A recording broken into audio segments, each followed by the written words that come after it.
happy Wednesday. The sun's out today, which makes me so happy to see. It's been kind of gloomy outside with all of the gray, so it's finally starting to look like spring. So today I'm going to do two videos, this video with my read aloud in it, and then the second video is going to be just a mini math lesson about comparing items with length, so your shortest and your longest items. So the compass learning activity that you were assigned today goes in a little bit in depth in that, and then you'll have a little bit of an activity and a quiz on that, just like you've done the past 2 days with 2-digit addition, 10 more, 10 less. And then today there's going to be one all about comparing items. Now, I went ahead and did another video too, just so that way you can hear my voice and give me something to do. And that way you can hear from me and you can hear from Compass Learning about comparing items. So I think once you've watched my video and once you watch the one on Compass Learning, you will be all set and good to go. So that is what that video is for, and then this video is just my read aloud, and then you're going to have to do Res Kids today again, and you're going to have to do your writing in the math worksheet that's attached. The writing is what you would want to find at the end of a rainbow, so usually the myth is that you'll find a pot of gold, but if that's not something that you'd want to find, I want you to write about that. Remember that it has to be 3 sentences. You want to start that capital letter at the beginning of each sentence. If you use someone's name, you want to make sure you capitalize that because they are important. Also, you want to make sure that you're having correct spacing. You don't want to munch your words together. That way we can be able to read it when you turn it in. And then also you want to make sure you have your punctuation. So you have your period for a spelling statement, and then you have an exclamation point if you're excited or showing some type of emotion, and then a question mark if you're asking a question. That could be a question to me, it could be a question to your mom or your dad or whoever's reading your writing. So we want to make sure we have the correct punctuation. I've been so impressed by a lot of your handwriting, how much it's improved, and how well you're taking your time. So shout out to all of you that have been working super hard. I can't wait to see the writing that you guys write today. And if I am just getting all of your work when you come back, I can't wait to see all of your writing that you've written while we've been apart. So that is what you're assigned today. And then this video, I'm going to go ahead and do my read aloud now. And then my challenge for you is just to read to a sibling today or to your mom or your dad, to read one book, and also maybe go outside and read because it's so beautiful outside and it's good to get some fresh air and not be stuck in the house all day. So the book I'm going to read today is called Jack's Garden. It's written by Henry Cole.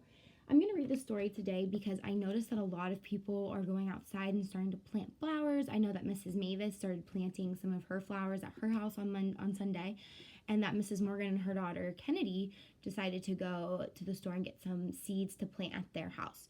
So it's something to keep them occupied so they're not bored, and something that's really important to do because, like I said, spring is a good time where people start planting. There's a lot of rain that'll give the seeds a lot of nutrients.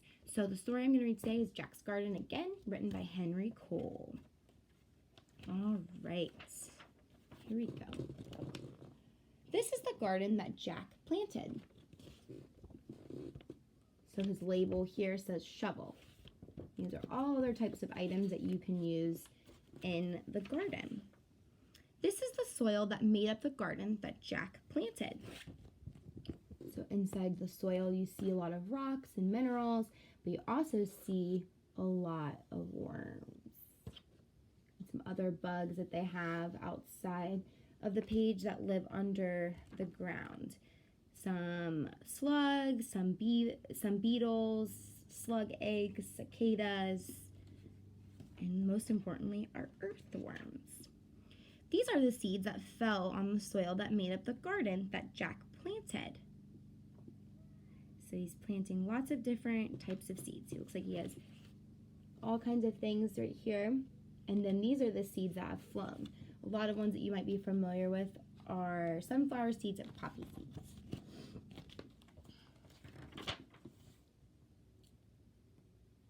This is the rain that wet the seeds that fell on the soil that made up the garden that Jack planted. So lots of rain. We've been experiencing lots of rain here in Ohio now. And there's all types of different clouds. These big puffy clouds that you're used to are called cumulonimbus. Big word. They're the big puffy ones.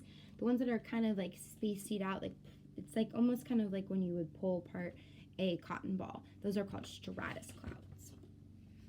All right. These are the seedlings that sprouted with the rain, but the wet seeds that fell on the soil that made up the garden that Jack planted. So it looks like some of the seeds are beginning to sprout. That's kind of similar to what we probably are seeing around if you have a garden at home. And it looks like this robin, this is a really popular bird in Ohio, is pulling that earthworm out. These are the plants that grew from the seedlings that sprouted with the rain that wet the seeds that fell on the soil that made up the garden that Jack planted.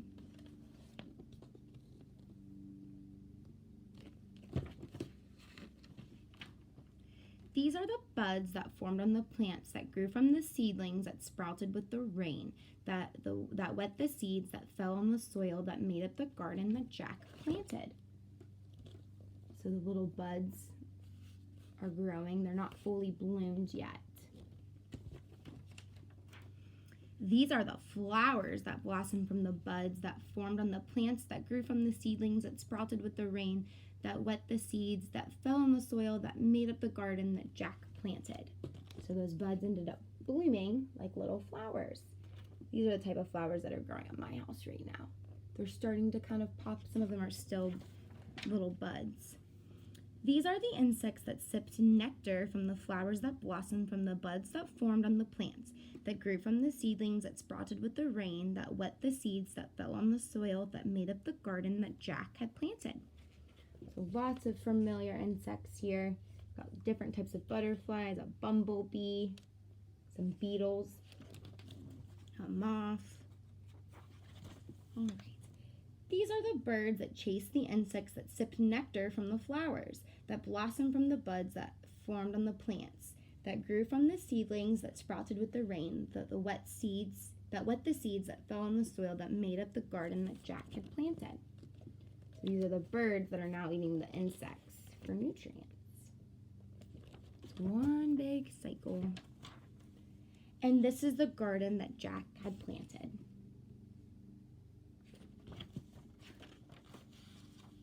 All right, so that is Jack's garden. So like I said, my challenge today is for you to just get outside, maybe read a story outside or read to one of your siblings or to your mom or your dad to get that extra reading in.